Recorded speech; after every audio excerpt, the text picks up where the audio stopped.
How to blend layers in Photoshop.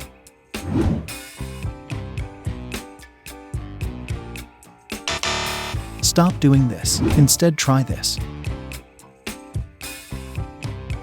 Copy the image you have already chosen and place it onto the background. Place it in the desired position. Now, remove the background from the image.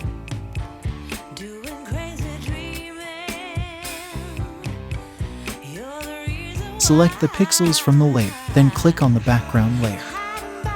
Go to Select, then Modify, then Contract, and set it to contract by 5 pixels. And press the Delete key.